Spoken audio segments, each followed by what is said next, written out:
Uh, was thinking about doing it. So I was talking about yesterday about how I heard someone in the video. We know I heard in the video, but I'm not going to mention name.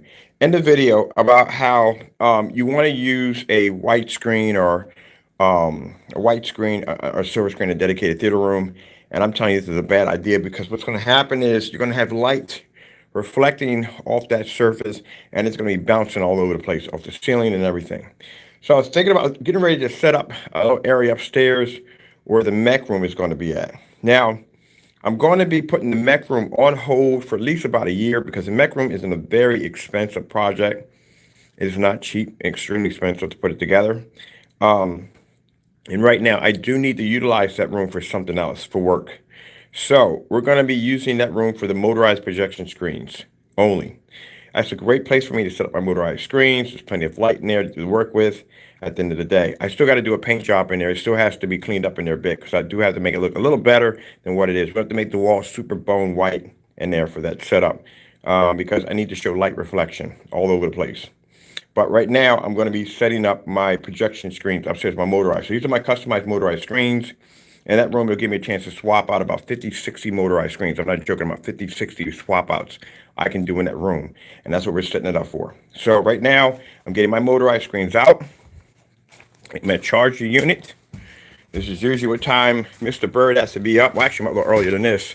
But in order for me to get these projects and these rooms set up for demonstrations and displays, keep in mind, every time we set up one of these rooms are set up to display our technology. So everything has to look perfect. Perhaps we got a problem right there I can see.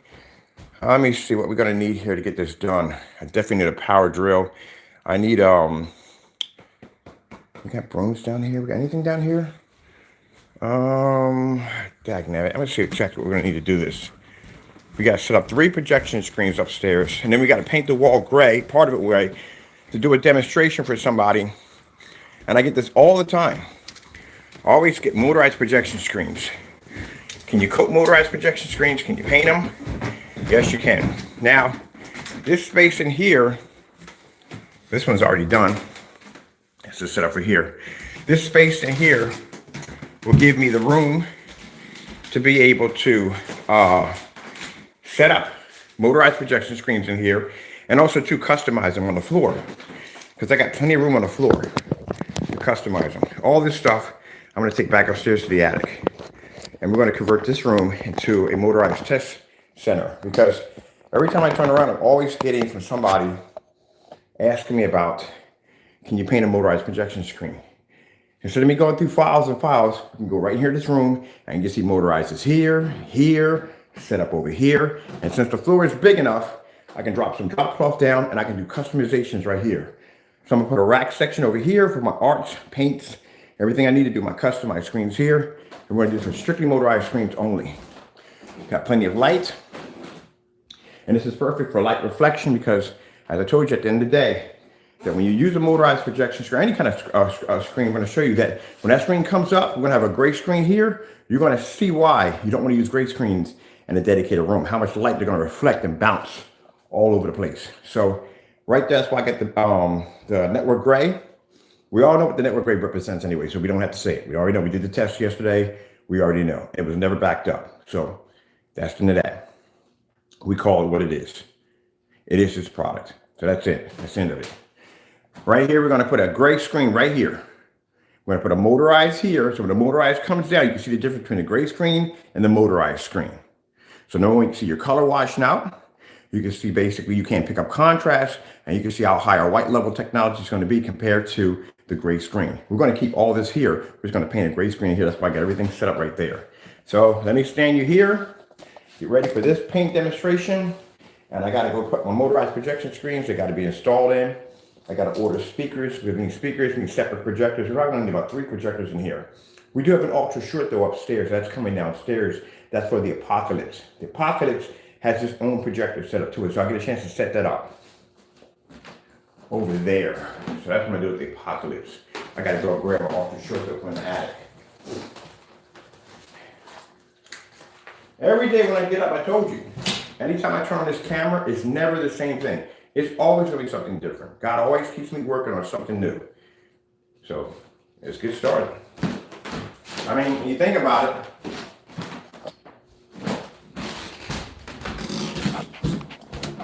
that room used to be a mini arcade room. This room used to be a Japanese tea room, and we converted it into this. We use this for multiple projector displays in here. So we have that display, that display, that display. That is a 235.1. And then today we're going to be testing out the big boy projector, but I didn't get a chance to do yet. Now this room over here, this is going to be my dedicated vintage theater room. This is what this is going to be set up for.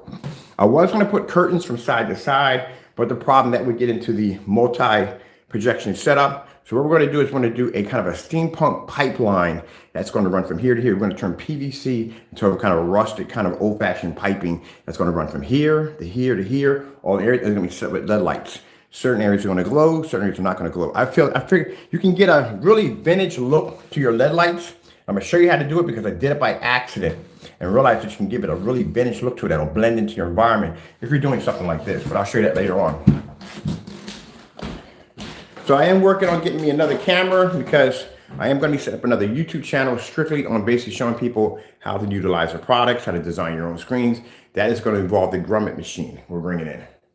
But for right now, this is what we need to set up. We need to put a gray screen into this screen right here for the display. I got to bring a projector up. We have to see exactly how big a screen we have to put in to fit just perfectly. All right, I got my charger, I got the batteries, I just get surgers. Oh, no, we're definitely going to need these right here. I'm going to need another surger for that right there. And that right there. And all that's going to go upstairs.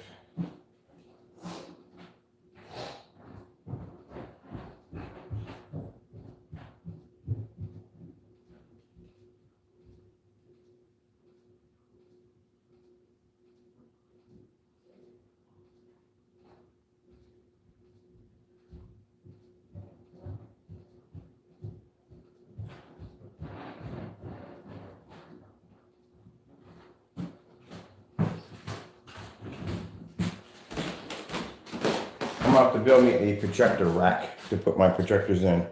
Let me see. I need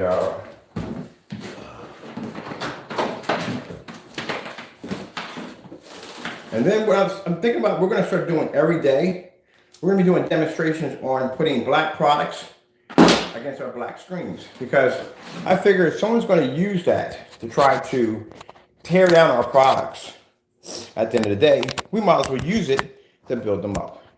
So at the end of the day, we're going to be doing a lot of demonstrations on, one demonstration probably here and there on taking black surfaces and putting them against our black technology to see which one pulls the higher white level. So that way, we can have those test results because, like I said, if someone's going to use that against us to try to tear down what we have, we might as well use it to build our company up. And I think it's a fantastic way to display our products. All right, let me go grab me Motorize screen. We got that popular some shit, right? Let's grab that one first.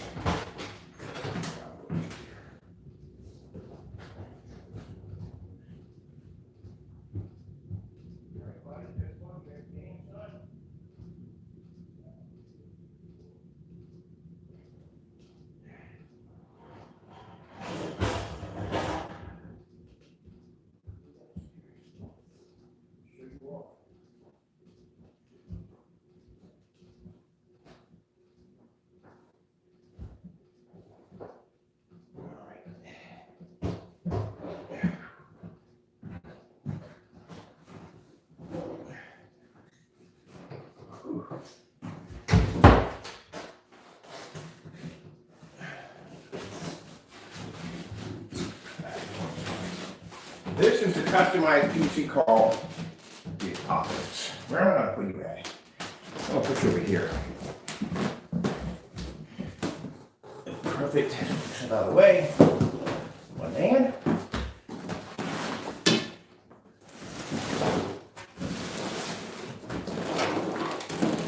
I built this projector with its own stand, everything.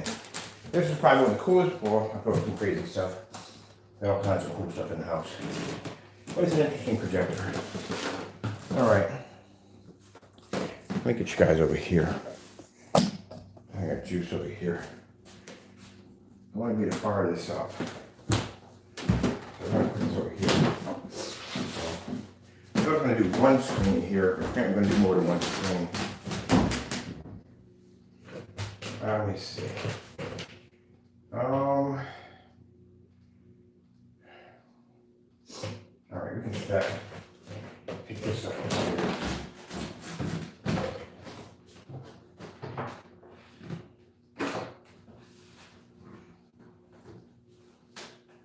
So getting that upstairs. Right now, that's the top of it. Just get this upstairs.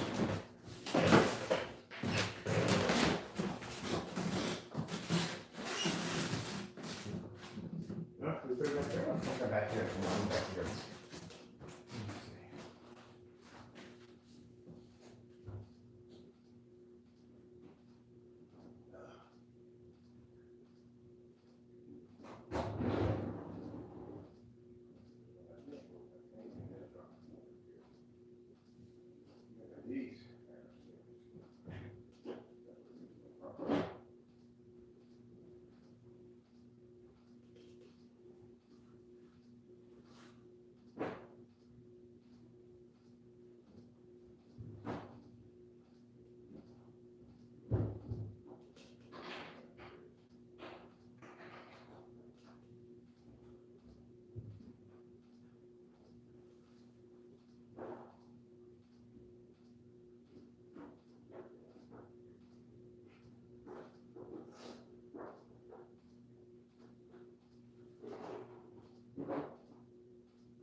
I can bend it.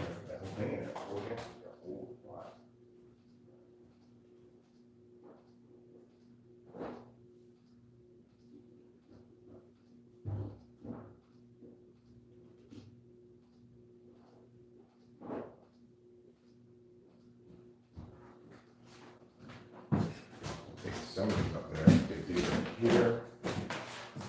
The monitor. We can't figure out how to get this monitor because this thing is going to get in the way. Okay, so I'll put it upstairs.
stuff. That stuff can go through there.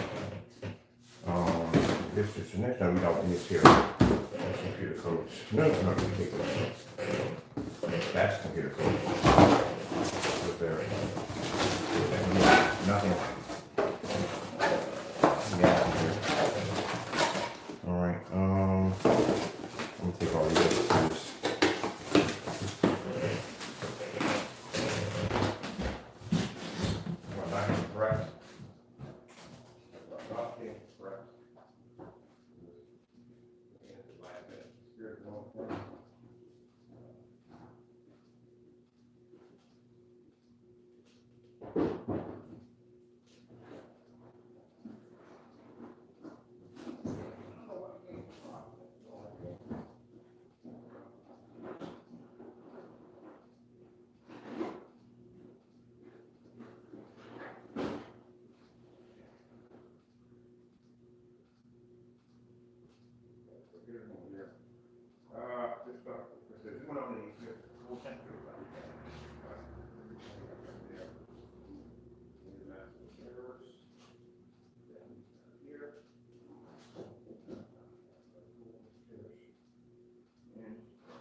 Alright, so just gonna have you guys standing in one place.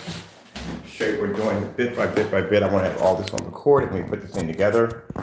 Over here, we're taking this stuff, taking some upstairs, and then right now I'm trying to shove whatever I can into my storage closet, which is pretty packed. Told you got a lot of junk. Super Soakers, Transformers, all this stuff is brand new box. G.I. Joes. Yeah.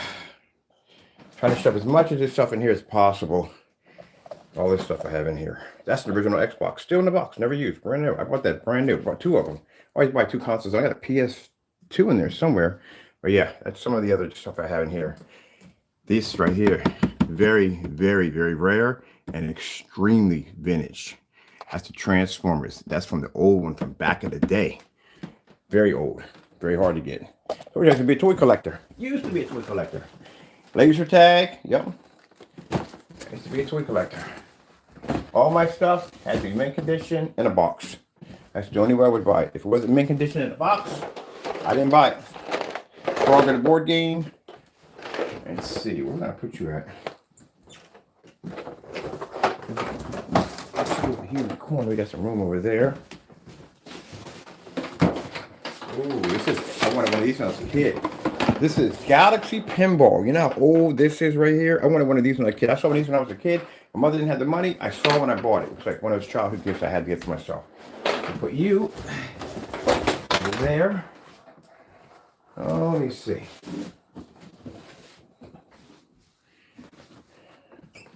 The beautiful thing I like about collecting vintage toys is the fact that it's something that's never been touched.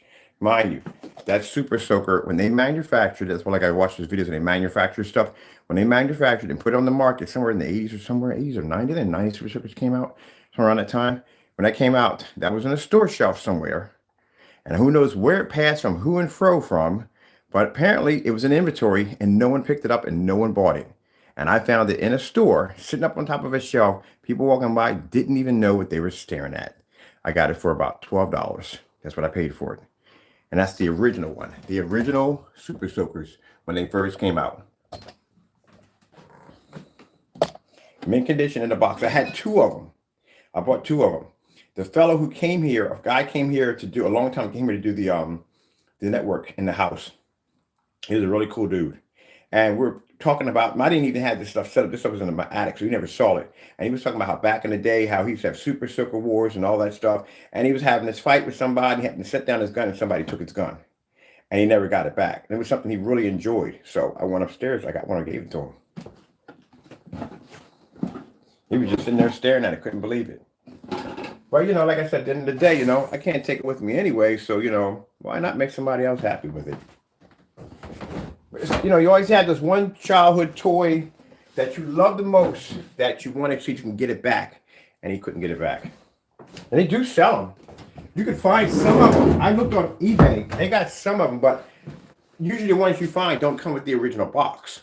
They're the ones that are out of the box. They're already used. Somebody had them a while. They put them on eBay. That is a mint condition Super Soaker in the box, never touched. And I had at least two of them. I actually have another one here too. It was made for a kid. It was a prototype, but they never did anything with it. So, I bought it anyway. Figured, with that. All right, this is the other side of the mess. And here, this section over here, we're not organizing any of this. It ain't gonna happen. I'm just throwing stuff for the sake of here, just throwing stuff in here.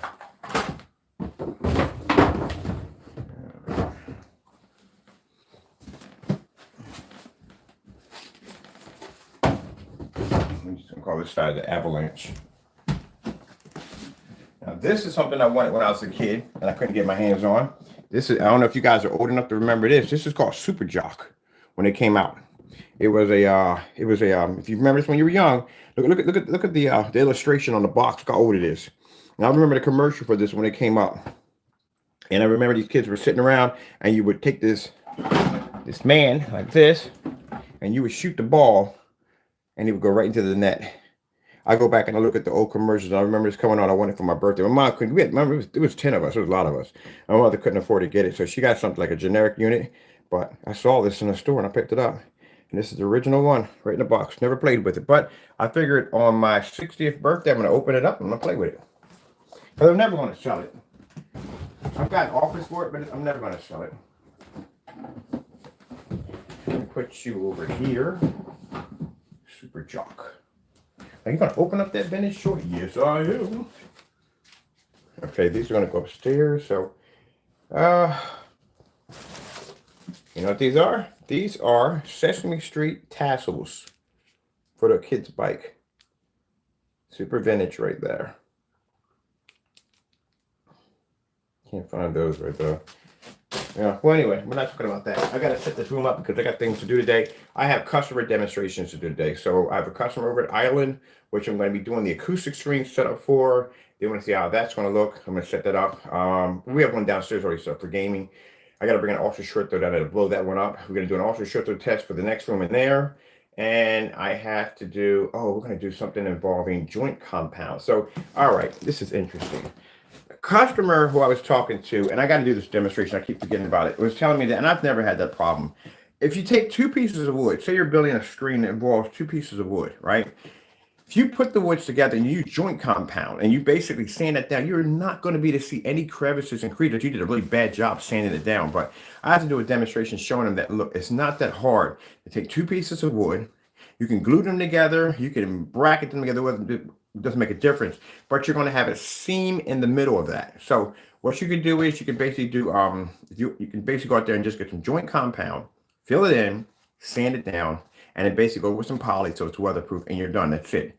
So we're just going to build a screen out of multiple, well, we got some stuff we got to do, but I'm not going to talk about right now. We got a lot to do. But anyway, that's what we're going to be doing. So we're going to be helping them out to show them an easier way on how to joint these together to make a more solid foundation for using our screen paints. That's what we need the other channel for. All right, so let me get this stuff in here.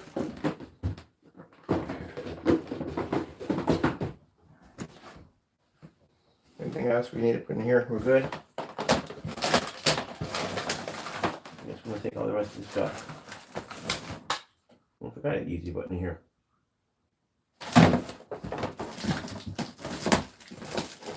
All right, I guess we're gonna put all this upstairs. And this is going up in the other place right now.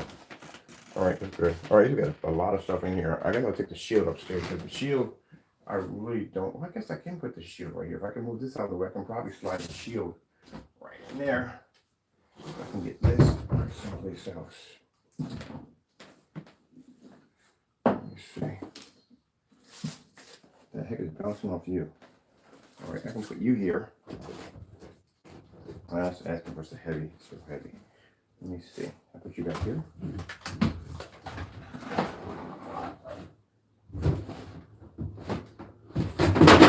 I told you, avalanche. Let me see. All right, I can put you. Let me see. You here, right there. No, wait a minute, right there. I'm gonna take a trot upstairs, man. Yeah, okay. I'll take these upstairs to the attic. I can get the shield up there.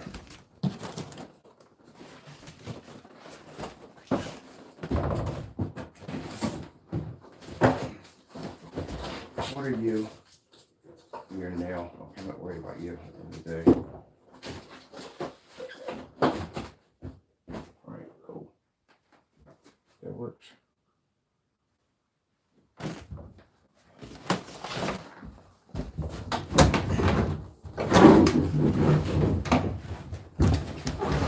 I gotta fix these doors too. All right, the rest of the stuff is going upstairs in the attic.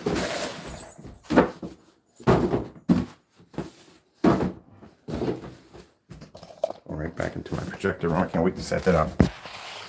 And finally, instead of having someone asking me over and over again, I don't mind asking at the end of the day, I really don't. But I had to go through a ton of videos just to find exactly where those demonstrations are at. This makes it a lot easier because it's going to be right here in the room, set up. You can watch them go up, you can watch them go down, you can do the whole 9 yards. Yeah, everything will be set up in here. That's the Apocalypse. That is the customized projector that I designed for myself. It has a customized screen, which should fit right over there with no problem whatsoever. So that whole thing lights up. That's my own customized paint job. I got a screen to match with it. So we got the Pac-Man screen coming up and the RetroPie. The RetroPie, I'm going to definitely connect the RetroPie to. At some point, have a RetroPie motorized projection screen, and we don't have a RetroPie attached to it. So I will be disconnecting that from downstairs and bringing it upstairs. As for the mech games, I'm going to be playing them without the unit because, like I said, in the day, to build that unit is extremely expensive. Right now, I need to utilize this room for work right now, and this would be a perfect place to display my motorized projection screens, which I can no longer display downstairs because of the massive gaming screen that takes over that spot. We need to have motorized projection screens on display. We need to have more than one. So that'd be nice. This screen, I'm going to make it interchangeable. So this screen, if I bring an ultra short throw, this screen I can probably do anywhere from a 92-inch to, we're going to do up to 120 to 150. Can I get a 150-inch motorized projection screen? I should be able to. We'll use ultra short throws for those, to bring those in. Now, if I do a 150-inch, it's going to have to be tension because you can't do a 150-inch on an ultra short throw, especially if it's not tension, because the screen's going to have something called a wave effect, and that's going to affect the ultra short throws and give it a wave look to it. The screen's going to have to lay absolutely flat to the surface. In order to do that, you're going to have a tension.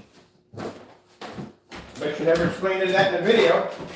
Nope, never heard that one before, Bird. Yeah, first time heard it. All right, let me see.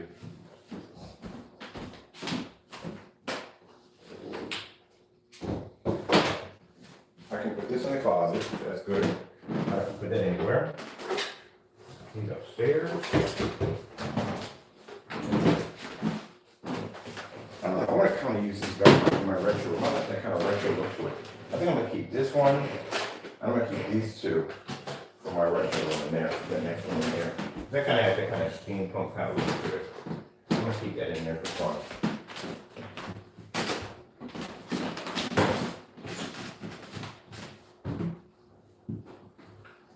Why the staircase shaped like this? Why?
closets and we paint it all gray.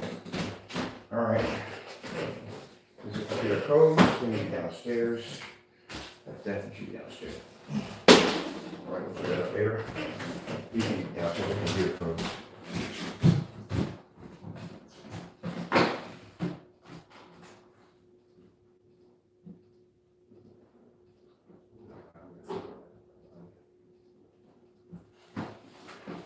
Going upstairs. Upstairs. I can get that to get to Lenny. She can have that.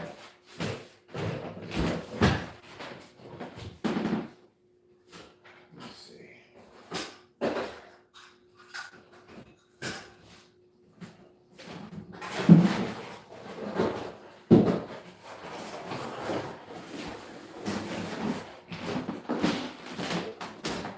This is upstairs.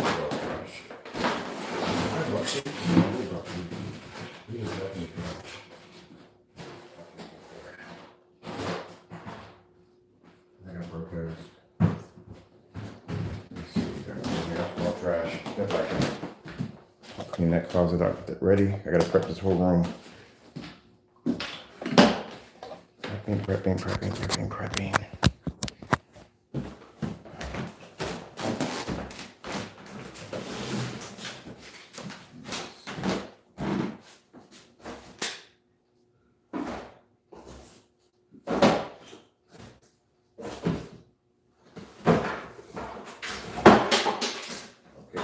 Expensive.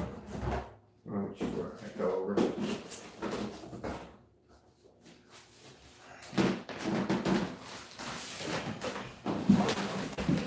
Start at the bottom of the top, people, and know what's working.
One of my setups I built.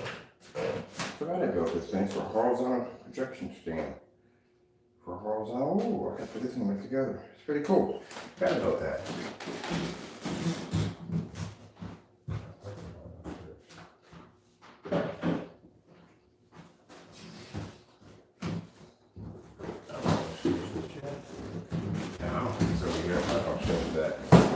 That is way too much work.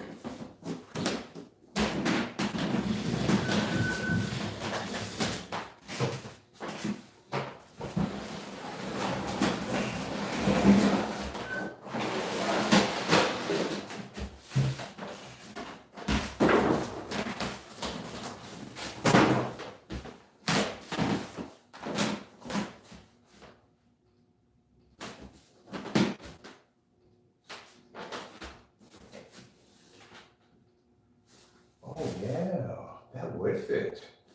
I just thought about something. I'm already bringing in multiple, well, not 150 inches are not even going to fit in there. That's not going to work, so let's forget that one. That's not going to happen. It's not going to work.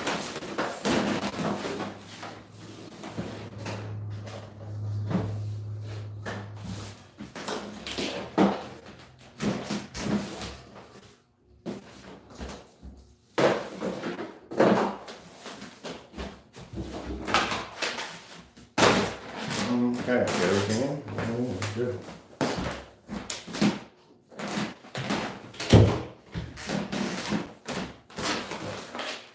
Get the wires. And that. We need to click.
to. What is this? Oh, it's the LED lights.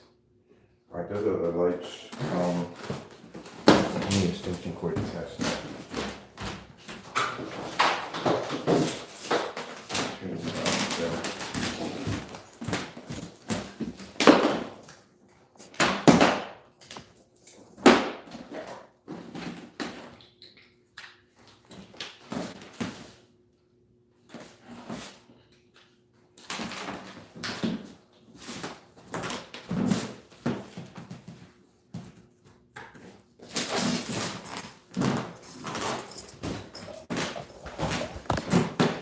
The Apocalypse. And there's my customized Apocalypse projector that goes with it. It has a screen that matches with it. There's right there. And yep, I can get access to all compartments. Any compartment on there, I can get access to it. Pulls right off. When I designed it, somebody thought I fused everything together with paint. No, everything can be pulled apart, taken apart, filters, the whole thing can be dismantled. It's just a chassis that's painted. But that's the Apocalypse. Got a screen, I guess they got a projector, screen that matches with it, which we're gonna put over there.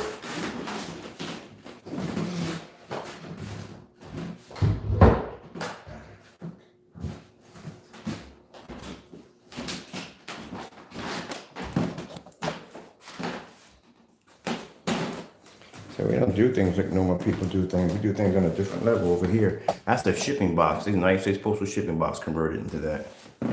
I put the thing together on camera. It works. I'm gonna get my screen to match with it and set that up because I want that on display. Okay.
Nope.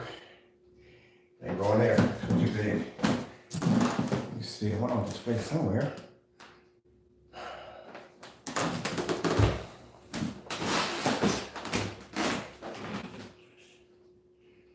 It's too big here too. Let's see. Let's get on the windowsill. Yeah, if I can go here.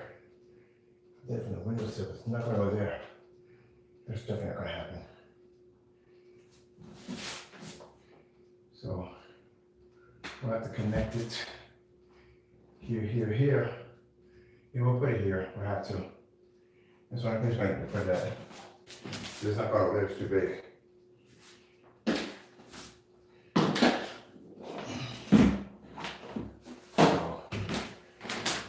We're going to put this stuff back over there. It's not going to fit there, it's just too big of a screen. You get attached from there.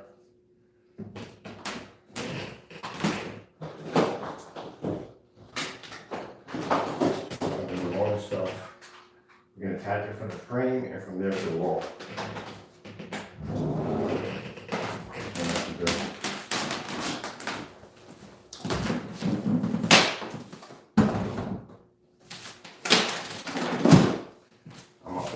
Time being, for different time being, so I put a drop off right here. Everything's going white now.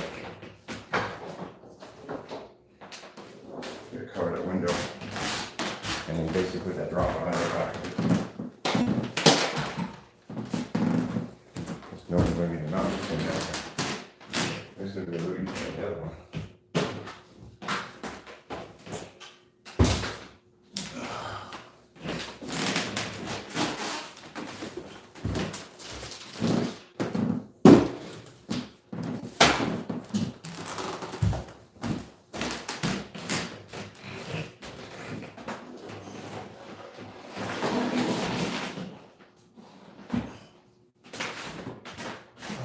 So from here, here, this is where we're going to put it in there, right there. But that way off just sugar.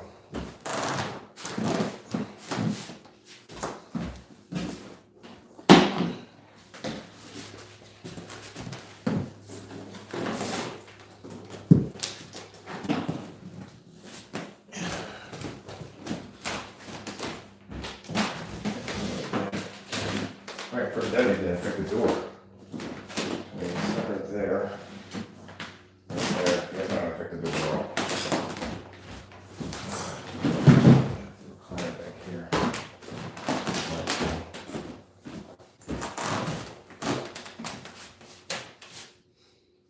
Alright, that'll work.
We gotta have a plank here. Need a plank. Yeah, because the projector doesn't stand all the way over. It's a long projector.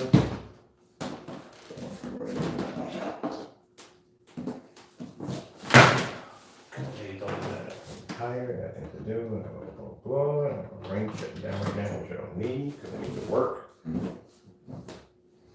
Things to do. Alright, let's get a fire stick for that. That one over there, man. Looks good.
got the red the fire stick. Literally.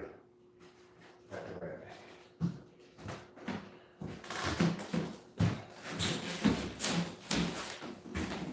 Retro pie.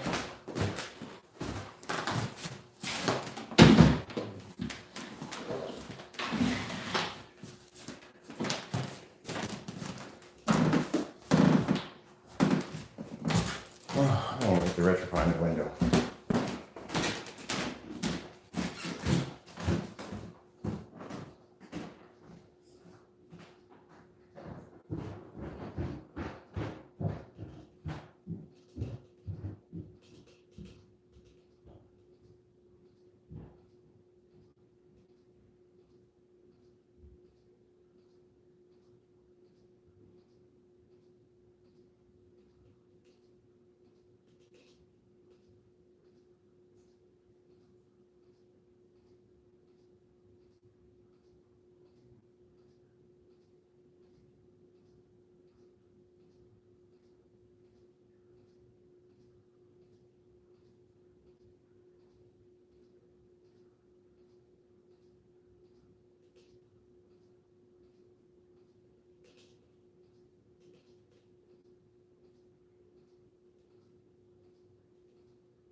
3 of them.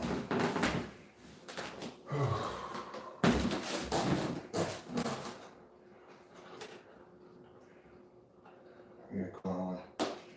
She's over here, sounds too big on this one. Okay. I thought this is the detail FA30 up here. I wonder. I think it's where I get from that. Anything that big. Let me see. I'm up in the DPI FA30 up. Okay. How big is that one?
I need the pieces.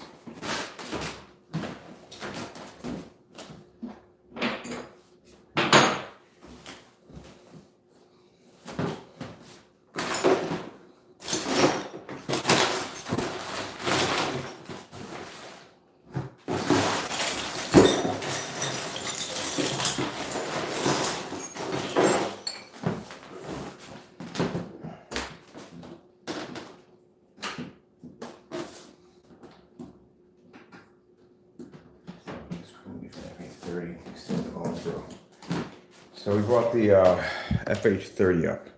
FH36, FH30. The difference between those two projectors is on different things.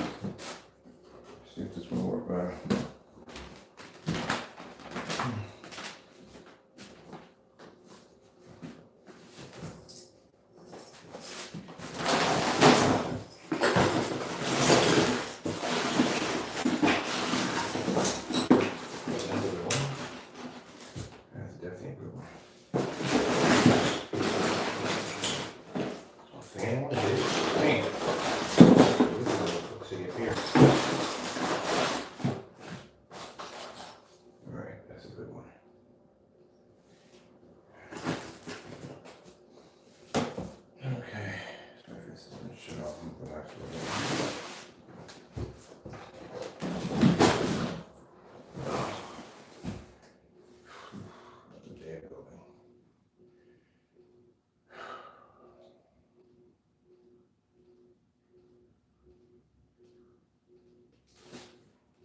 She's off.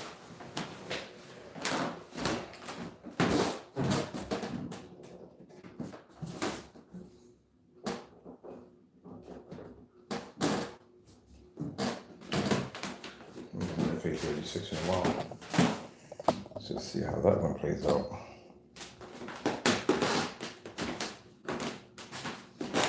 Alright, come on baby, let's pump up. I can barely use it. I know don't use it. See what you can do.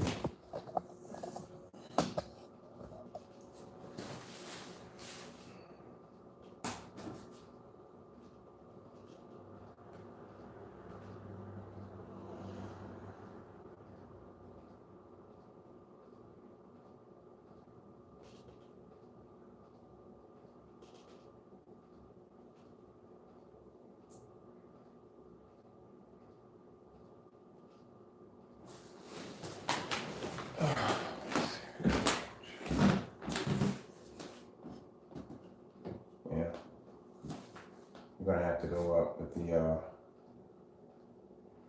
36. You definitely go there, that's gonna do it. To extend it through, that's what it is. Wait just a minute. Yeah, I'm gonna get any more of that. So that's as big as I'm gonna get out of that for the extended throw.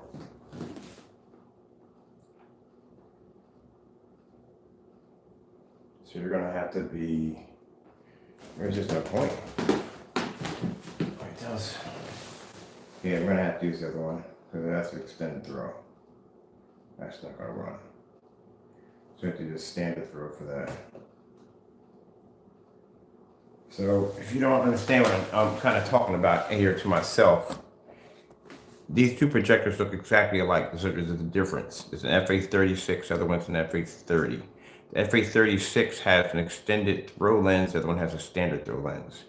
The one in which it's a standard, from where we're standing at around 13 feet, we can get 100 and maybe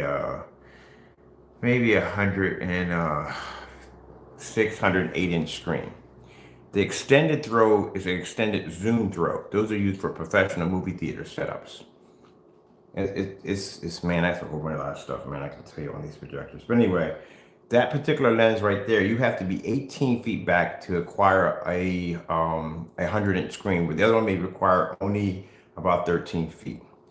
The projector, the white one, if you're doing a 100% true dedicated setup, because people say, oh, I have a dedicated setup because you have a room dedicated for that projector. No, a true 100% dedicated setup means your projector is nowhere to be seen in the room. It's actually in a booth somewhere.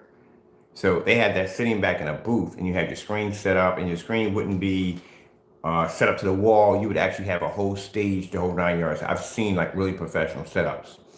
So that black one would sit in a booth somewhere. And when that thing would fire off, instead of it expanding out and hitting the walls and the back of your head and the chairs, it would just pinpoint the screen and just hit the screen only, because it's a narrow zoom lens. Where the other one is a standard, where it's going to expand outward the farther you put it back. And that one right there is going to hit your ceilings, your walls, your floors, everything.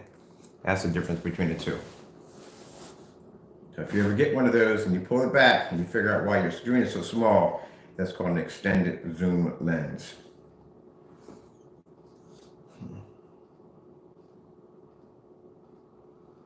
Those are the ones we use for distance throw tests.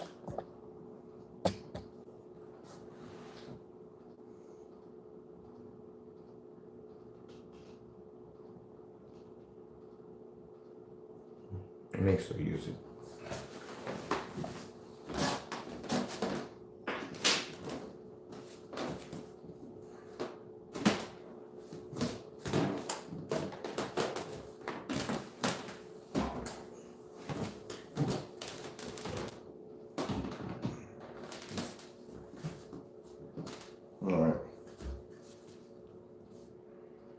All right, we're still gonna need this one. We're gonna need this projector for because I want to do long throw and short throw on this setup over here. So we're gonna need it over here.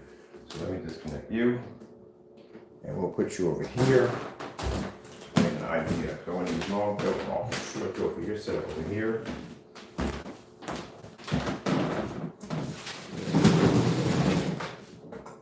So that's what it is. From here to here. We'll put a stand there, and that way I can hit here.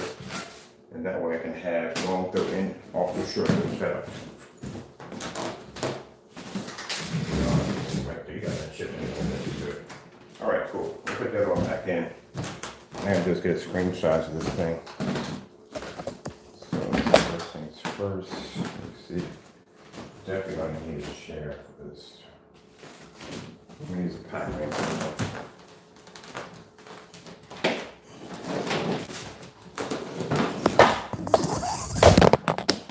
Oh, my bad. Alright, 2 minutes. Put you back a little farther. So we got stuff that's gonna be bouncing around all through here for a few minutes. You're tangled around everything right now. Hold up a minute. How do you fall and land behind everything, behind all my stuff? All right, that's a new one. I gotta put you guys back here. Because I got all this stuff on the floor and the cord wants to wrap around everything. So you guys gotta be back here. You're way too close. All right, there we go. Safe distance.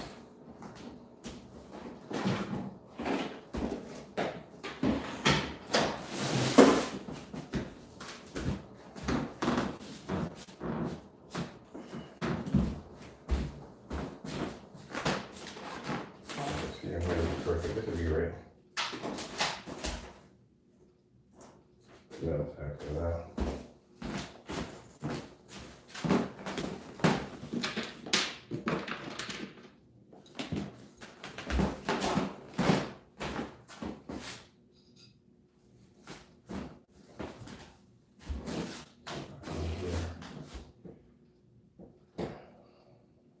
Make sure the screen can hear you.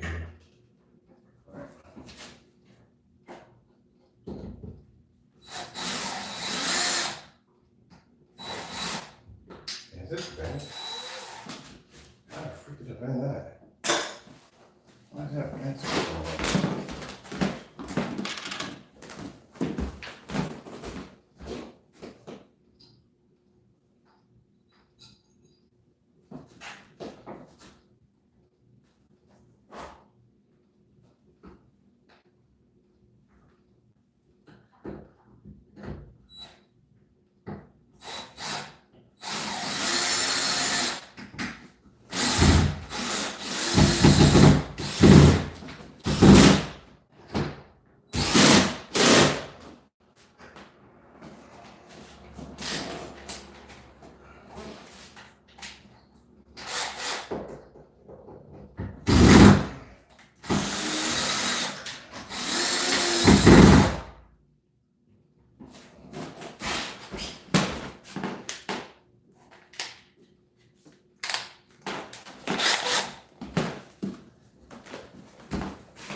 Fast and easy way how to hang a motorized projector screen for one person. Easy to do. Get a chair. It's it.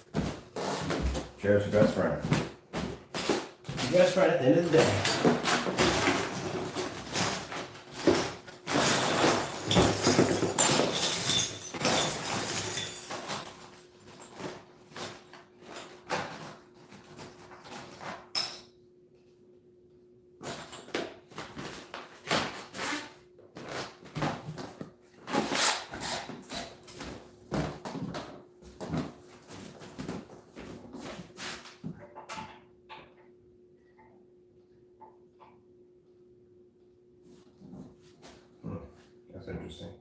What the frick did this go through?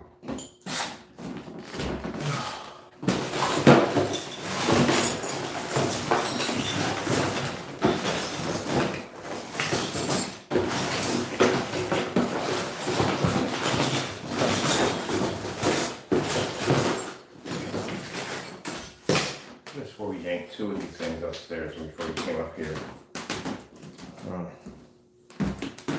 I could have one in the backyard, honestly, to tell you the truth. But then again, I don't think it's going to be off by much, to tell you the truth. Let me see.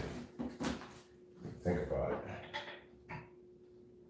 It's not really off by much. It's still going to lock in there. If it lays back, it's going to lock in, so it shouldn't have a problem.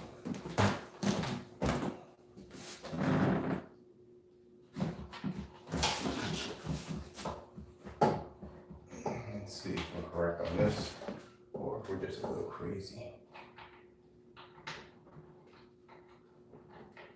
I think I might be a little crazy on that.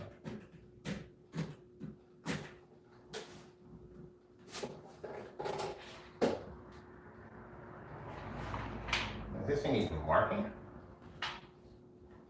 Well, we did mark.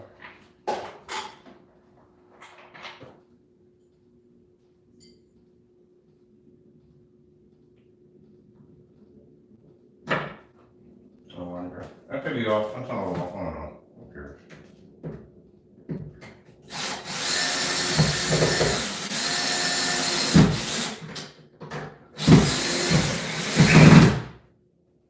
I'm curious.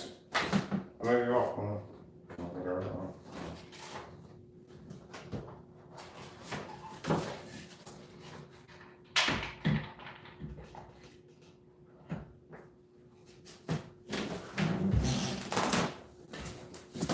Yeah, I'm way off. Way off. All right, right there.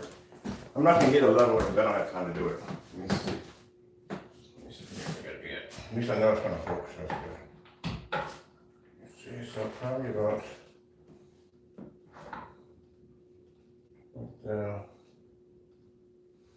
So where'd you get a leveler? No, I'm too lazy to get the leveler. Let's see.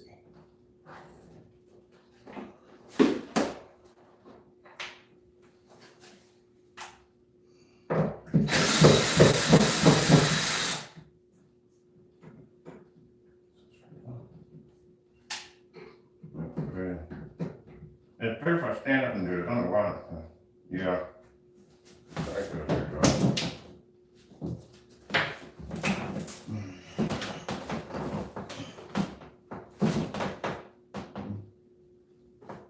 oh, heck no. Oh, no. Oh.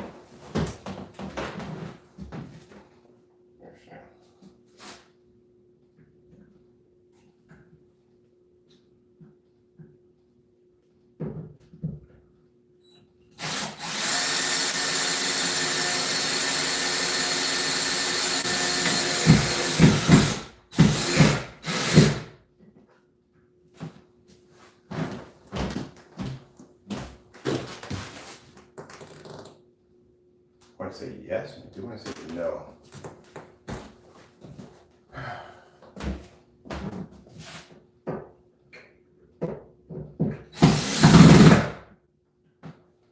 Yeah, funny song, we off a little bit.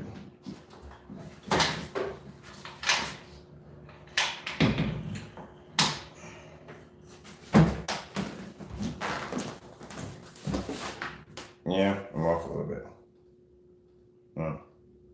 Let's do it again. I got putty. I don't care about that. It's not saying professionally installed. It just put in a motorized projection screen. So that's all I'm doing. I'm gonna do it here. This is what I'm feeling right now. I'm gonna go where I feel like I'm feeling.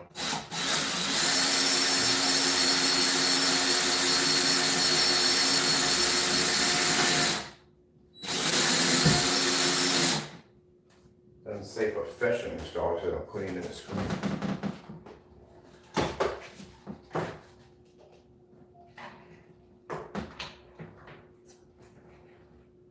Alright, I need to do this correctly. I'm wasting too much time on this. I'm not gonna spend all day on this.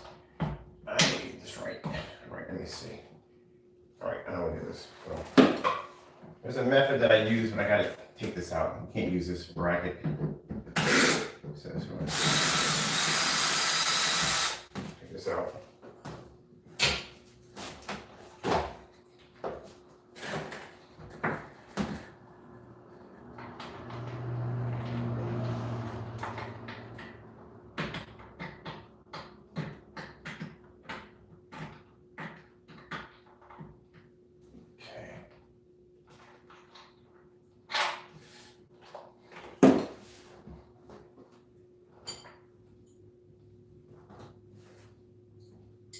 Hopefully we get this right. That doesn't feel right. For some reason, it doesn't feel right. If I put it there, it doesn't feel right. Like it's gonna land right there. I have to be back here to see it. There's no way in the world it doesn't feel right.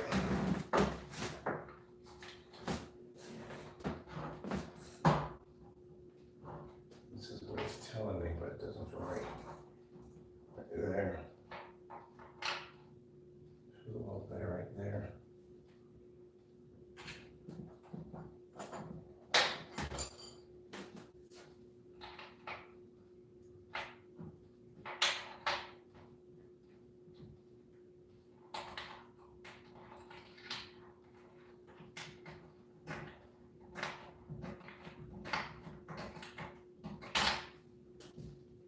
And that feels off.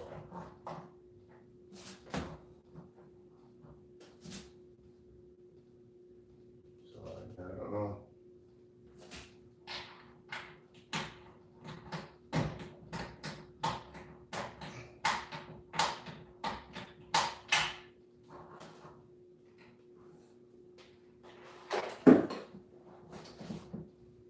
So before we put this in, let me see what the seconds first. So you get an idea of where it might be at.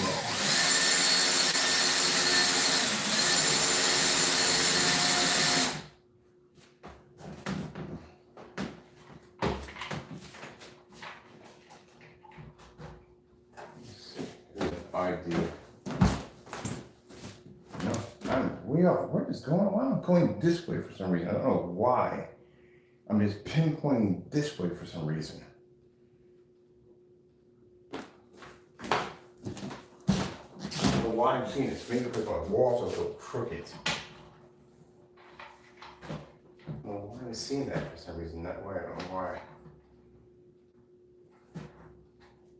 It's not really there. My wall is definitely crooked because I can see it curving in here and it's definitely crooked.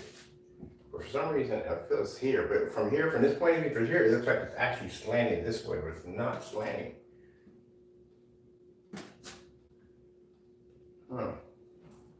I've never hung a screen on this wall. Never hung a screen on this wall. I don't know why. This seems straight to me right here. Where I'm standing at, this literally seems straight.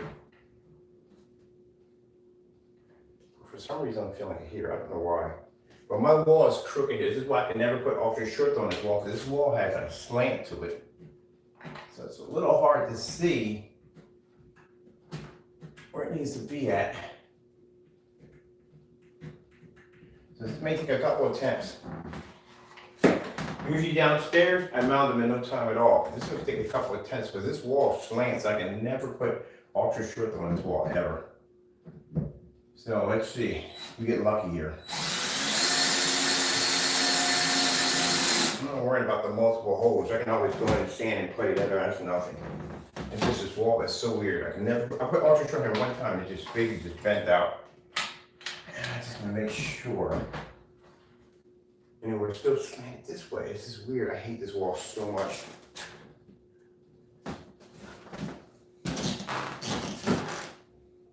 It's okay. I got an idea now where it's at. That's the weirdest thing. I swear. Check this out. All right. We got it now. We got it. But I'm going to show you something. This is weird. All right. So when you're on this side of the wall where I'm at, sorry about that. This thing literally looks like it's on a slant. See how it looks like it's on a slant, like it's coming downward? This is how it looks because the wall kind of pushes in a little bit this way. This is why I can't use ultra short though in here. So if you look at right now, you've seen it, right? If you look at the top part here, it's straight, right? If you look at it here, it's slanted, but it's not slanted. That's actually the wall. Is that crazy or what? Now, if we come over here, now it's straight. That's that's what I was seeing on the other end. I'm like, what the freak? Because the wall is slanted. So if you stand here, you can see from top to top, it's straight, right? Straight. Now, when you come over here and you look at it from this side, the projection screen's completely coming this way and the wall's going that way. There you go. That's what I was seeing. Everybody's probably thinking like, oh, he doesn't know what he's doing. I know what I'm doing. It's just that I'm looking at the wall. I'm like, wait a minute. It's slanted inward. So it's making the screen look like it's awkward. Oh, man. I want to make sure whatever I mount up here, it stays up here. I am not going through that again. That's like, I'm like, wait a minute. What the heck? That's why I kept bringing the screen up. That is a freaking, like, it looks like an illusion. Every time I go over it, it looks weird. But it's straight all the way across, as you can see. And when I walk over, it starts to go into a slant. Is that crazy or what? I'm gonna putty that up now. That's what I kept seeing. I was looking, I was like, wait a minute, something is actually wrong here. Yeah, it's weird. I told you.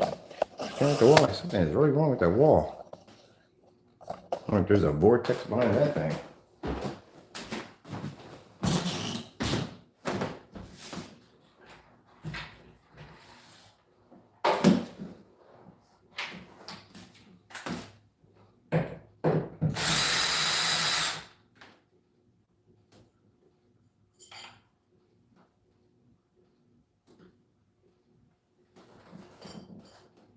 Yeah, I'll play it right here.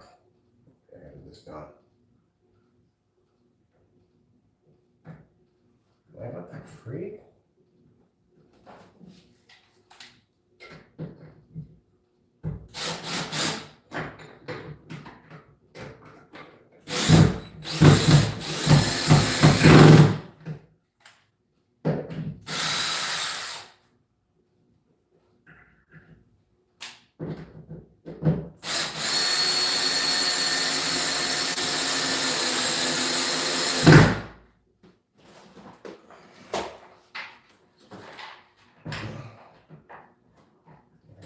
This is up here?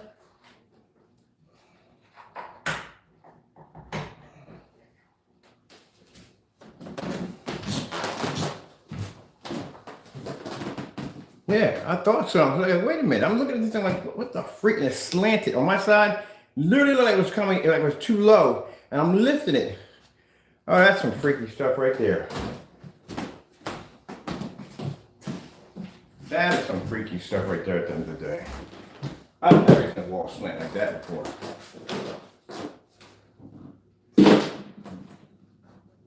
Thank goodness for putty.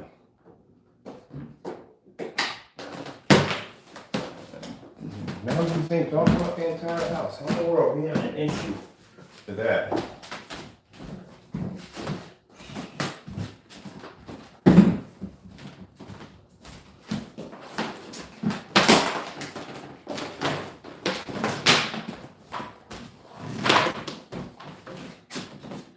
All remote controls are downstairs too. I forgot about the remote controls downstairs. Projectors. They're mounted on the walls. I'm gonna get those off the walls. Alright. I'm gonna grab the remote controls and yeah, that light's even. Oh, that light's on the opposite side. Oh, this is so weird, man. It's so weird.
That's a Phantom, by the way.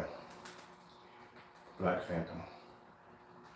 And these motorized screens have been sitting, rolled up, in the corner since last month. I haven't taken them out, haven't unrolled them at all, period. So like I said, the whole theory about the whole, you can't put on these multiple coats onto a motorized screen so they jam up. Again, as I said before, you don't know what he's talking about. These screens have multiple layers on them. There's actually 3 of them on the middle screen. The 3 black screens were painted on that one. The trim was done 4 times to get it to take. So there's 4 applications of paint on the trim. So like I said, I had these screens stacked in the corner of the other shop downstairs. And if they were going to stick, they would have stuck. The engine motor would have not opened up. And mind, these aren't expensive motorized projection screens. These are cheap screens. They're like $68 a pop. So if anything's going to blow out on one of these things, it'd be one of these right here. So the simple fact that, you know, Partey came up there and made that statement about how you can't basically paint a screen. You have to use his solution because his solution is only going to keep your motor. That's bull crap at the end of the day. It takes 30 applications to burn out a screen. I know, I've done it myself on a test screen, painting it over and over and over again with different applications. It's about 30, quite a lot. It takes quite a lot. The whole thing he was talking about, the whole border being printed on, they've been doing that since the ratio scale on the old projection screen is a 1.1. A 1.1, it uses a 35 millimeter film. Those are the ones they use for the particular displays.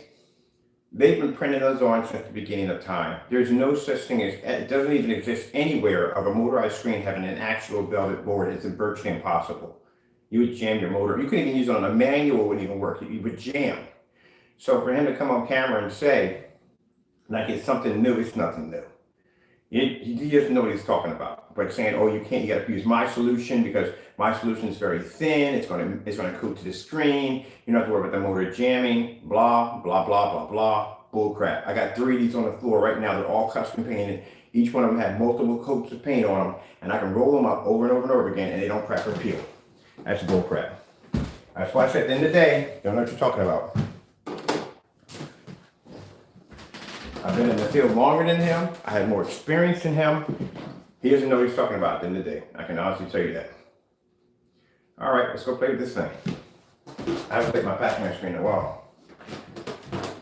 I know, the whole entire time, people, you know the screen behind us is a gunmetal, right? Gunmetals are very, very dark gray screens. So when people see the screen behind it, they think it's black. I'm like, no, that's not a black screen. That's a gunmetal screen. That's a black screen. That's a Phantom. That's how black a Phantom is. That's why when I saw the demonstration with the other one, who tried to claim he had a Phantom, and I saw it when it hit his speakers, and I said, wait a minute, the speakers were darker than the screen. That's how we knew it. There was a couple of things we knew it was a Phantom, but that's one of the key features that popped up that we knew wasn't a Phantom. Because Phantoms are actually blacker than the Phoenix. And if you lay that thing in front of speakers, it'll match the speakers. That's why when the screen came up gray and the speakers are black, I said, nope, that's one of his fake products. Nah. All right, I'm gonna play with this thing for a bit. I haven't been on my Pac-Man screen in a while. Here we are, this one. So what we're gonna do in this demonstration, we're gonna paint the wall behind it gray. So we can move it up and down to show you exactly how much color and what you're gonna be losing from your screen when you use a gray screen paint product. We're happy with using the Network Gray because we all know what matched the Network Gray. Crow's products matched the Network Gray perfectly. We gave him the option to back it up. He never backed it up. So his stuff is sitting in the trash. That's where it's going to stay. And from now on, when we refer to a Network Gray, we refer to his product. Because you can't back it up.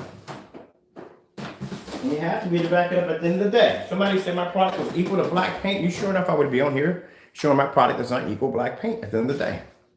You have to be to back your product up. We're going to need it on a constant motor right there.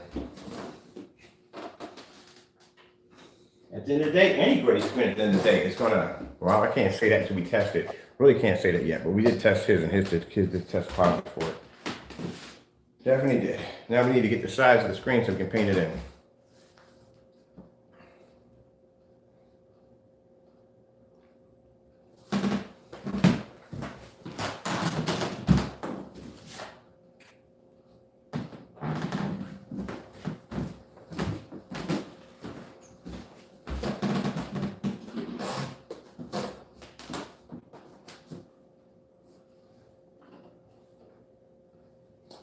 let me see what we need to do here.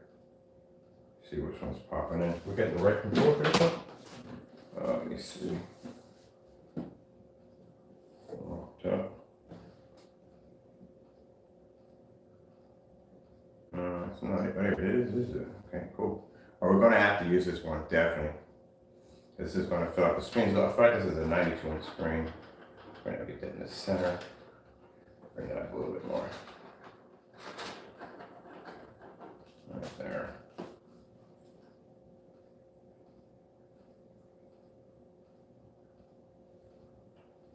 Oh, this is gonna be perfect for demonstrations. I'm gonna take another one of these.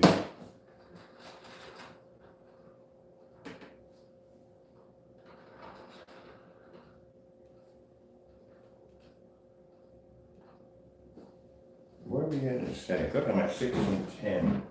That's what I feel like. I'm at 1610.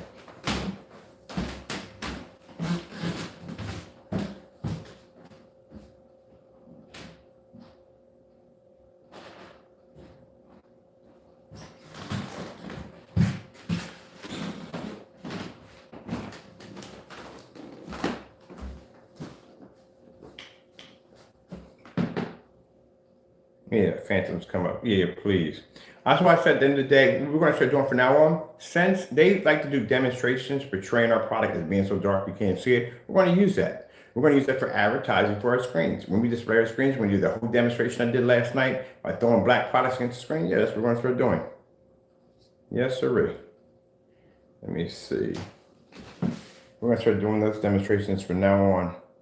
I want to see what my aspect. Oh, yeah, that's why. That is why it's coming at 4. We need 16.9 for this one. There we go. That's perfect right there. Yeah. So that's what I'm going to start doing from now on. We'll be doing more demonstrations of putting black products against our screens. Show at the end of the day that our products, at the end of the day, do more. The most brightest, actually, Phantoms are the most brightest technology we do out now. Let me see. I need to put a platform here at the bottom for this. Yeah, because I would love to see somebody do the exact same thing I did last night I did on my black screen. I would love to see it. But you know that's never going to happen. They can't back the products, but we can do it. And we're going to be doing a lot of demonstrations like that. As a matter of fact, that's going to be our main advertisement now for our products, that our products don't match black paint, black fabric. We have the brightest black screens on the market, and we're going to use it now. By the same thing they use to basically try to tear down our products, we're going to use it to build it up even higher. Look at this. Look how beautiful that looks.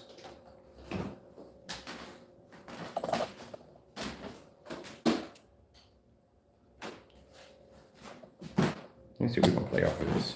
Oh, we definitely got to do. Oh, yeah. I thought about that.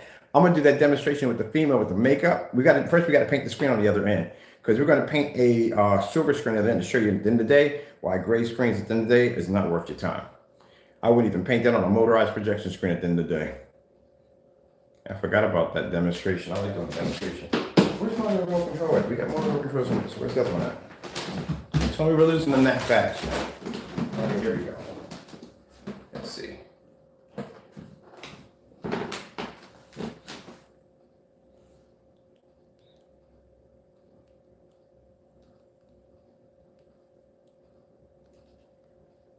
Oh, I missed the screen, man. I love this technology. Let's go over and let's get, let me see. Oh, they got some new stuff on there. All right, let me get this one loaded up. I'm going to do that. We're going to do this right here.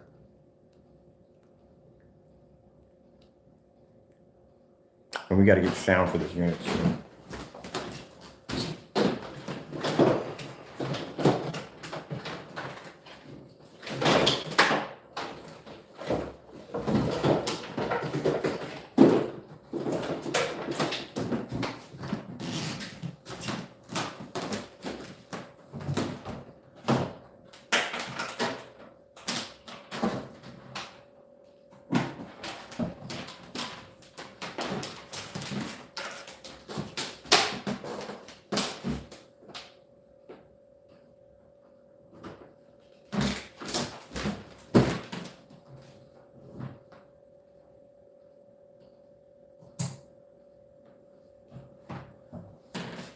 Line in.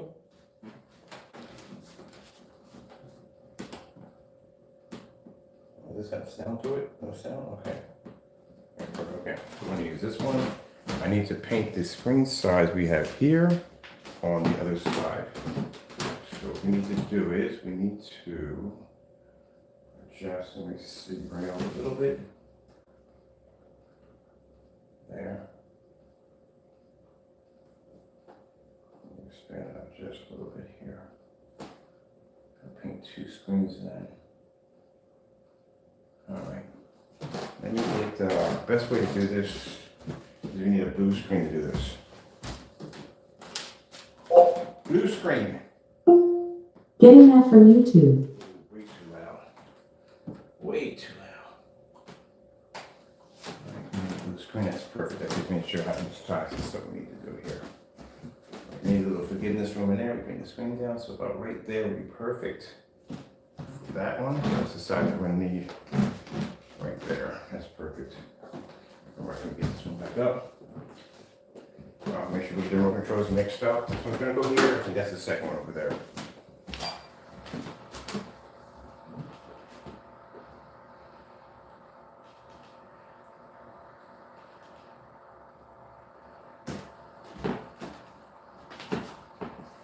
See how the color is darker on a black screen versus the gunmetal? Yeah. Black screens produce darker contrast levels, better color at the end of the day. I told you when people ask me what's the most advanced one we have, yes, a Phantom. Phantom's it's more advanced than anything we have over here. Now let's paint this over to the gray screen. I'm gonna need some paint.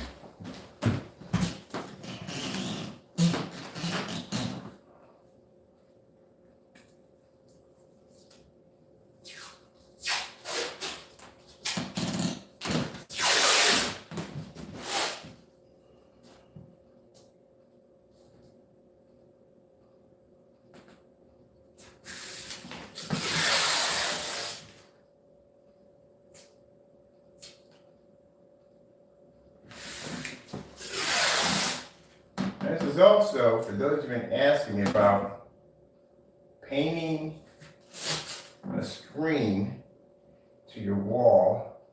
If you're not going to do the whole wall, this is another way. It's basically an easy way of painting it to your wall. I had a few people ask me about that, about painting a screen to your wall. What's the fastest way to do it? If you're going to do a particular size, you're going to do like you're not going to do the whole wall. Some people do the whole wall, then that way you can throw anything up there at the end of the day, they're good.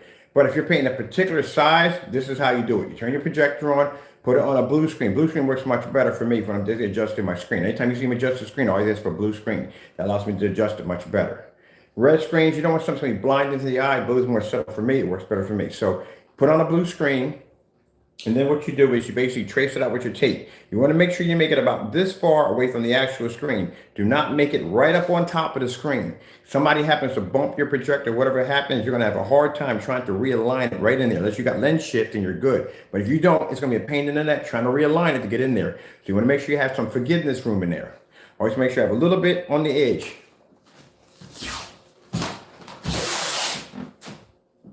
This is how you trace your screen.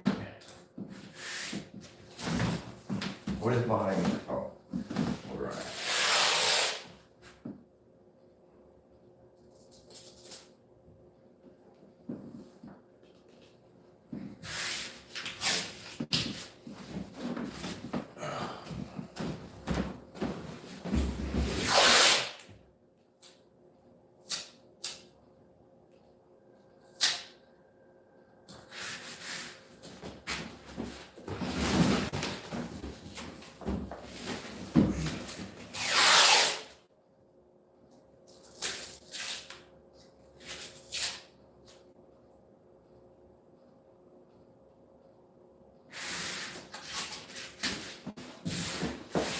All right. Oh, I was back.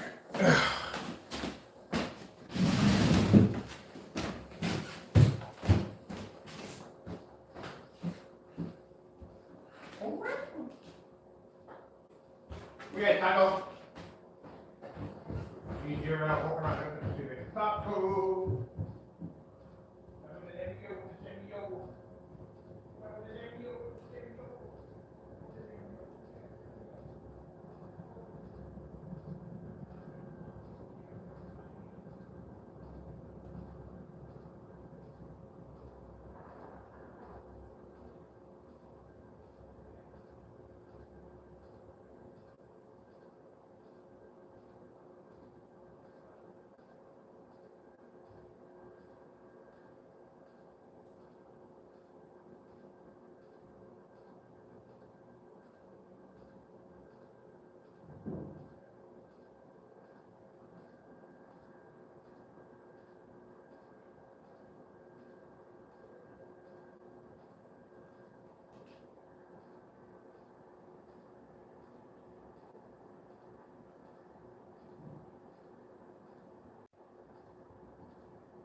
about that.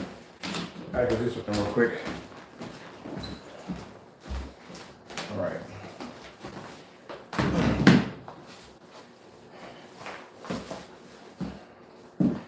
Told you, every time I turn the camera on, always something different. I can't do the same thing every day. It'll drive me nuts. Got a 48-inch acoustic downstairs. I can do demonstrations every day off that screen. No, Credit Karma helps members get approved for a credit card 66% more often with Karma Confidence technology. But if you purchase art with you probably don't need a new car. Get the money up that shows your chances. What do we got? Where's the remote controls for everything in here? So I can have everything set up. I don't need to be walking around with remote controls on me. Right now I can't find the other one. Ah, crap. Please don't tell me I took a remote control with me downstairs. I don't know why I would, but I think I did. Let me see. It's back up blue, but still. Let me see, which one is this one? Yeah, that's the blue. Okay, good. Back to that one right there. All right, perfect. All right, let's get this done. I try to do something different every day, because I do not want to do the same thing every day. It's boring. So now we're going to have nothing but motorized projection screens in this section, which would be nice. So I can display my screens. This would be nice because this would be a change out wall. I can change out my screens at will here. This would be fantastic because one downstairs we can't do it now because the gaming screens are now. So these were just sitting in the corner. I was like, gotta do something with them. So this is what we're gonna do here. All right, so the bottom half.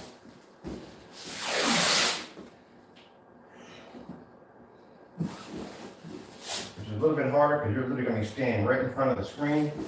You do this, so you're gonna have to use the force.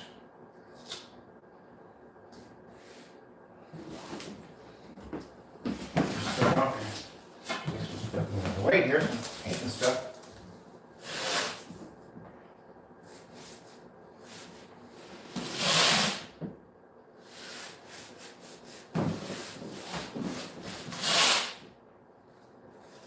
Oh man, I keep forgetting about the whole Star Wars for NES. And every 5 minutes you hear him say, use the force, Luke. Use the force, Luke. I'm trying to be freaking crazy to say whatever.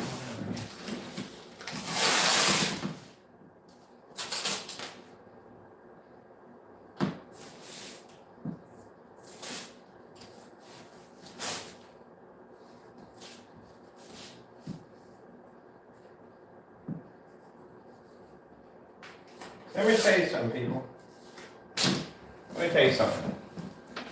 When you see me come on here, I turn just about anything I can paint. People say, what can you paint it on? Name something I haven't painted a screen on yet. And if you notice that we shift projectors around the house. When you're used to having a screen in a comfortable environment or certain settings, it can't go change that thing around. I mean, you have to move that entire projector someplace else. Every time, if he does a demonstration like outside or inside, or say he paints on the side of a door or bed sheets or whatever it has to be, it always has to be in that section, in that area at all times. You can't move that projector and go someplace else with it because it's set for that area right there. Probably only works well in that area right there. That's why I said if you look at it, it's the same demonstration every time, because me, if I want, I can show a video right here on multiple screens in the next room. We can go downstairs, I can hit the ceiling, I can move about my house anywhere I want, and I can set up and paint anything I want. If we want to paint a screen out of bed sheets, a blanket, pillowcases, we say we're going to do this in the basement today, we're going to do this up here. It doesn't make a difference where we go at in the environment, we can still perform anywhere we go.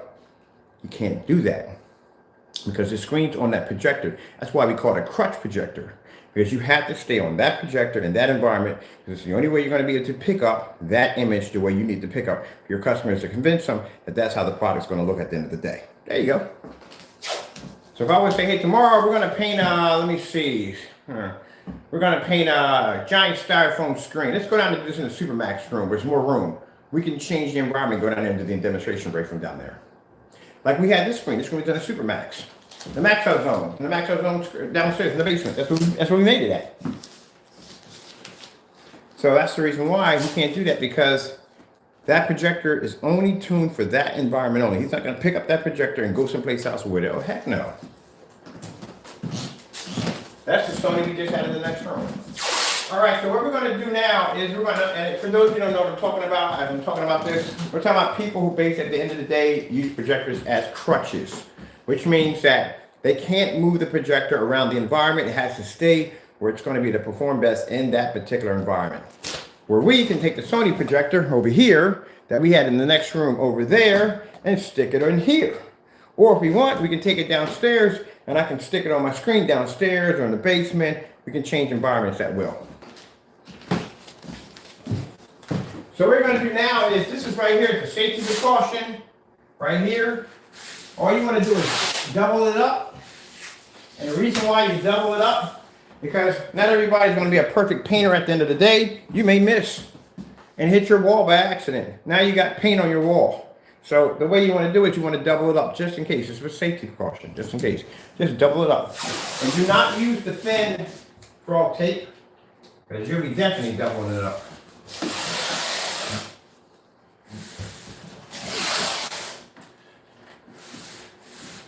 Like that.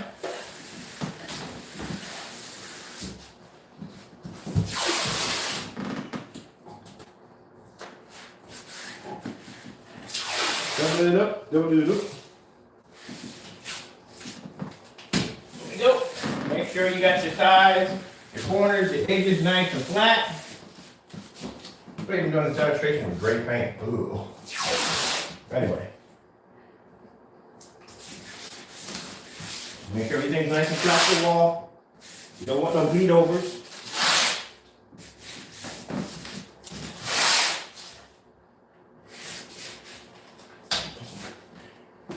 All right, that's good. Let's go. Just move it out with your hands. That's it.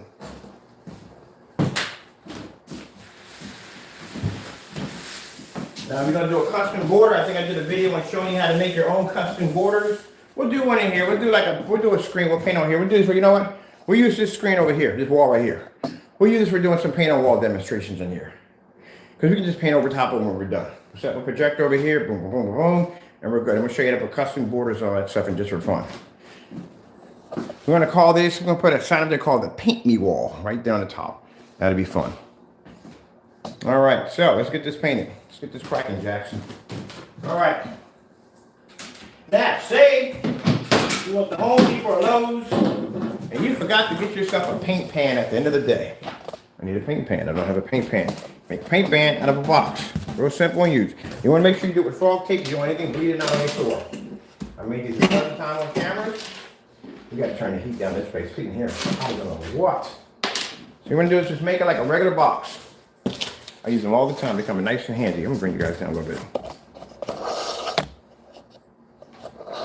All right. So you take the box. You make it a regular box. Frog tape, you want to make sure you got frog tape if you don't want anything leaking through. They're jamming. It's game day.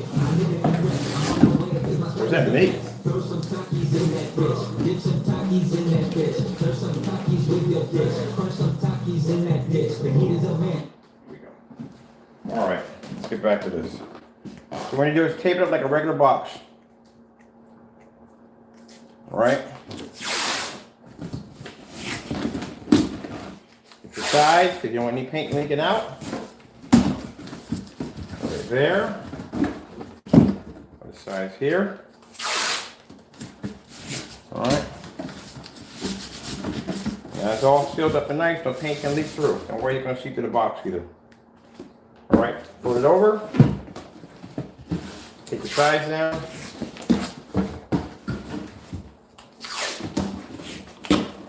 Then when you get done, you get everything inside of it and toss it in the trash.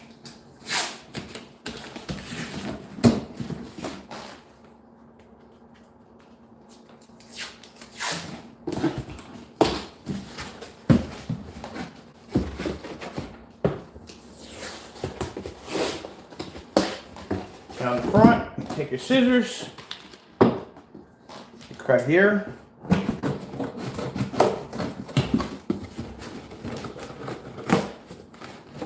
Right here.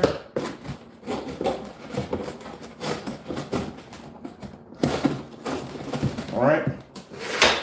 Okay, can fold this over.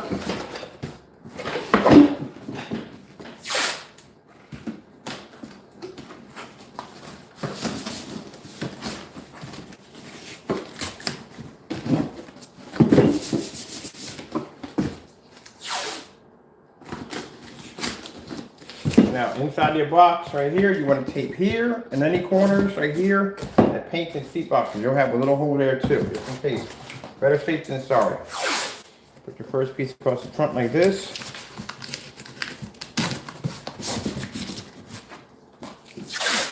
And this isn't something for heavy jobs. But the biggest screen I've painted with one of these is probably about 150 inch. I did with the paint box, a paint hand box. That's the biggest I've done. Once the paint gets in there and it starts moving around and it dries, it'll seal. Get your corners like this. On top of that, it's free. You know what I mean? Just fancy to take this off. I mean, this is just in case if you forget to get a pan or you forget to grab one on the way out. Everybody forgets stuff. You can get any box. It doesn't have to be that. I like using the large ones, and I'll tell you why I like using the large ones, and I'll show you why. And then you paint you get your middle, and that's it. There's your paint pan. Now the reason why I use the largest, and I'll show you why. Because it fits a 9-inch roller perfectly. So I can get my paint from this side, I can get it from this side, I can get it from this side. There you go. And you can use this part to pretty much dry off any excess paint. You get on your brush. There you go. Paint pan.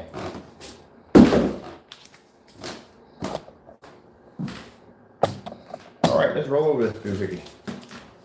So we're going to put a gray screen here because we need this to show you. We're also going to bring upstairs Mr. Mannequin.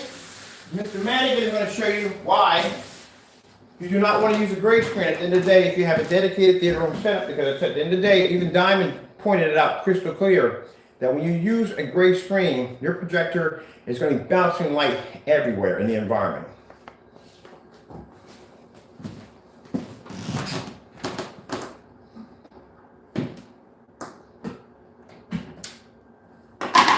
I'm going to be using for this demonstration, like I like to use, this is the Sherwin-Williams Network Gray SW773.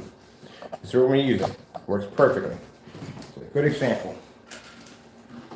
Put our paint in here like so. There we go.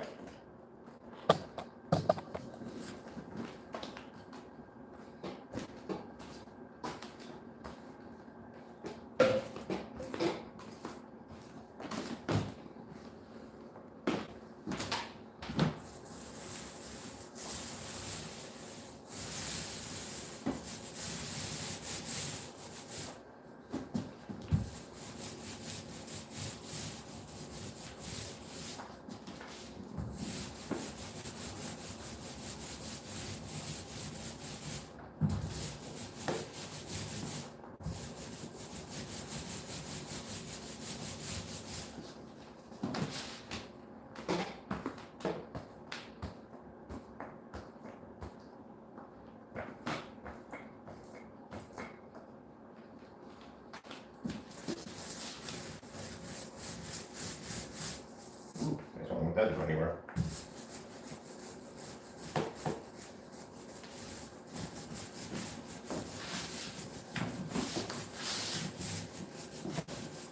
You really think at the end of the day, honestly, that gray paint, screen paint is going to be to pull a contrast level equal to our technology? No, it's not going to happen. You can't see. That's why at the end of the day, I keep explaining to people that you can't see color off a gray screen.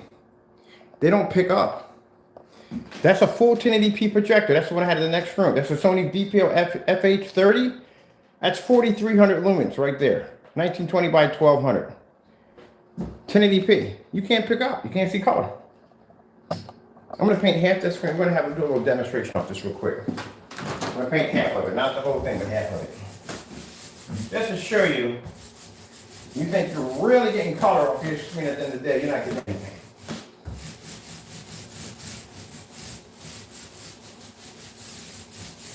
Matter of fact, you know what? We got to do a half and half in here today too on a wall. We're going to do that too for a demonstration. A half in here on a wall.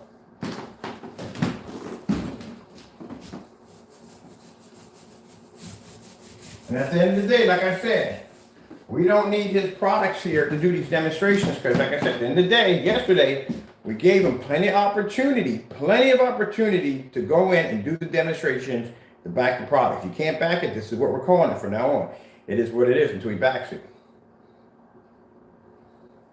So we can label this as his product at the end of the day because, like I said, it matches his product with no problem whatsoever. The only way he can get out of that situation, he's going to go on YouTube, he's going to do a demonstration and show you at the end of the day that that product is not doing, it's going to do what it's supposed to do. More businesses online and hundreds of millions in funding. Join MasterCard and share. There we go. At the end of the day, he's going to have to show you that. He's going to come in and say, look, here's the product right here. This is my product. Here's the difference between night and day. What I mean by night and day, this is what you got to show. This is what I call a night and day demonstration. This is what you're going to have to do. I said, great screen rate products. You'll wreck your screen with that stuff. Why? You can put it on your wall to begin. But then again, like I said, I used to make it back in the day, but now, come on. Using that stuff. Mess your screen up.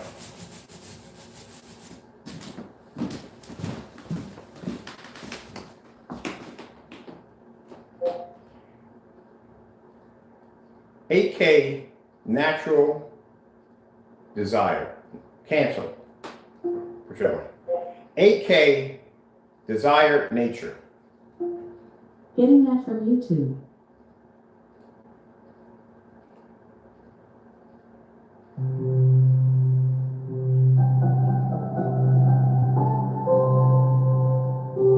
There's no way in the world that you think you're picking up a contrast level on a gray screen paint product.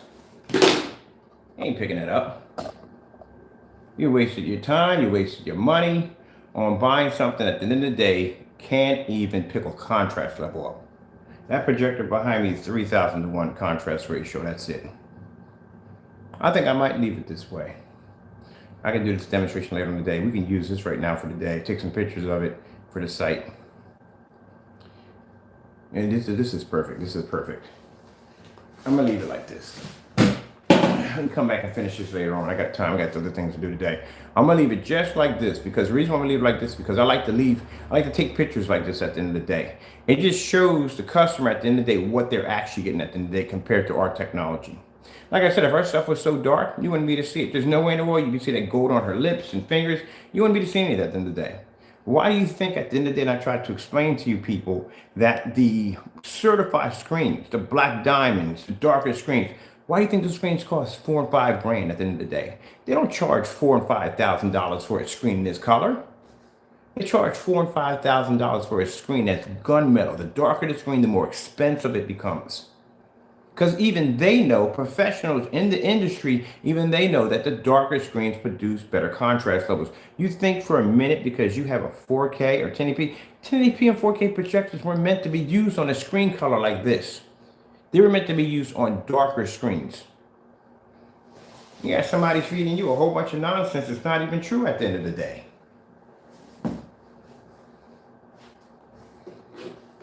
And I see people, when I go through YouTube channels, I see y'all stuff. I'm laughing my head off, like, what are you doing with that at the end of the day? It's not doing anything. Even that screen called Lux, whew, that thing had the worst contrast I've ever seen on a screen.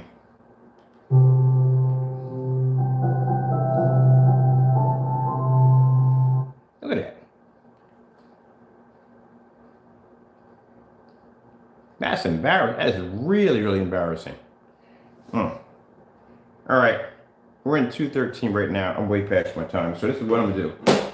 I'm packing all this up. I'm gonna take some pictures for the website because this right here, we can't paint over this. I gotta show this off. Any opportunity we get to show off that gray paint is a complete fail and a waste of people's time. Yeah, and this is gonna bring me a lot of orders today, right from the door. We're gonna post this right to our Facebook page. Because at the end of the day, so now I'm going back. I'm gonna bring my projector upstairs. I got a projector that I cut in half. You know, the purpose of that projector shows at the end of the day, are you getting half of your projector? And a lot of you guys are getting half of your projector. You think you're getting 100%? You know, you're getting half of your projector. Look at that. This is an uncalibrated projector at that. Everybody talks about how they want contrast, contrast, contrast. You want the blackest levels. You go out and you buy projectors that have these insane contrast capabilities, but at the end of the day, you stick it on a gray screen, which means at the end of the day, I don't care how much contrast you think you have on your projector, you can't pick it up. If that was the case, then why would anybody go out and buy one of these gunmetal screens? You could just buy an everyday white screen that's going to pick up in crazy insane white levels and pick up the same contrast because your projector has the ability to pull contrast level equal to a black screen.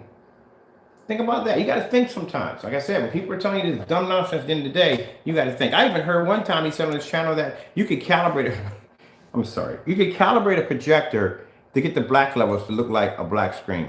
No, you can't. I'm sorry.